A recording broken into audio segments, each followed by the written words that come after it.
Vifaa vyote vimeshafika vya fedha hiyo, kwa sababu zaidi ya 90% tumeshamlipa. Vifaa vingi vimeshafika, vyote ameshafikisha. Na jumla kuu ni shilingi milioni 61,03,30,800. Salio mpaka sasa milioni 188,06,69,200. Ndio hivyo. Sema tu kweli kwamba sijaridhishwa na kasi ya ujenzi huu.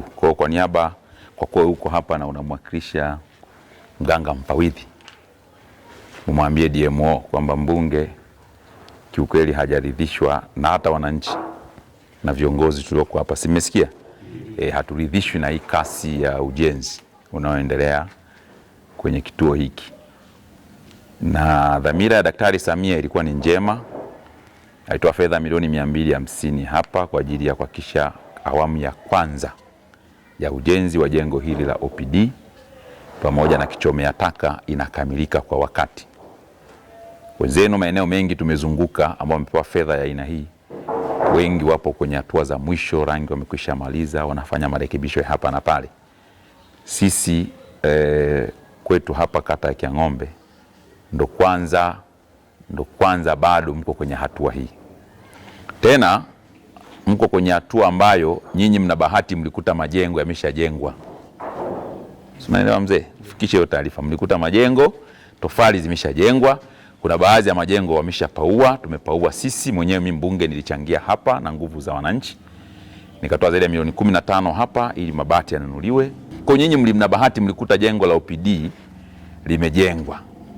Sasa mkiniambia toka mwezi wa 7, huu ni mwezi mwingine wa pili, miezi 7 nadhani, sasa inakwenda mwezi wa 8, mlivyoyakuta majengo, kazi kubwa iliyofanyika hapa ni plaster, ndo kazi iliyofanyika, mkamalizia na mabati, nafikiri yaliokuwa yamepelea machache tu 60-80, mkaweka na hayo magrili miezi 8. Kwa hiyo ipo kazi. Either ofisi ya DMO wote sasa nyinyi hamwasimamii vizuri wale mafundi kwa watekeleze kwa mujibu wa mkataba, au mafundi wenyewe ambao mmewachagua pia hawana uwezo wa kutekeleza mradi huu. Sasa kwa kuendana na kasi ndogo, kwanza mnamkwamisha Daktari Samia malengo yake na dhamira ya kuwasaidia wakina mama kupata huduma ya umbali mrefu wanaosafiri kupata huduma ya afya. Na la pili, mnatukwamisha sisi sasa ambao tunatafuta fedha hizi kwa kasi na kwa dhamira njema, lakini zikija zinaishia hapa ulipo. Kwa hiyo wasiliana na DMO. Alijua nakuja huku, sijajua kwa nini hajafika hapa, kwa sababu nadhani yeye angekuwa na majibu mazuri zaidi. Sasa inawezekana amejua kabisa ujenzi hauendi vizuri, amelala mbele, hamna shida. Lakini mwambie tu kwamba kiukweli hatufurahishwi na hii kasi ya ujenzi unaoenda hapa. Haiwezekani miezi 8 mnayo fedha, vifaa mnasema mnavyo store, tiles mnazo, mnazungumza vizuri, rangi mnazo, ziko store zimetulia, kila kitu mnasema kipo, alafu hakuna mafundi wanaofanya kazi. Na watu wakawa wamerelax, wakasema ni sawa sawa tunavyokwenda.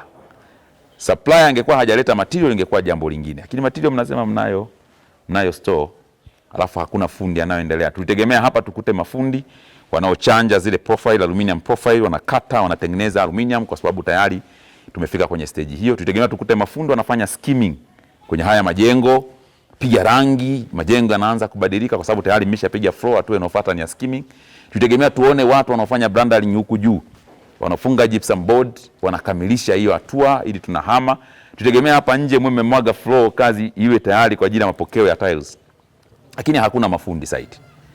Sasa kazi hizi na kasi yenu hii, binafsi mimi kama mbunge sifurahishi nayo.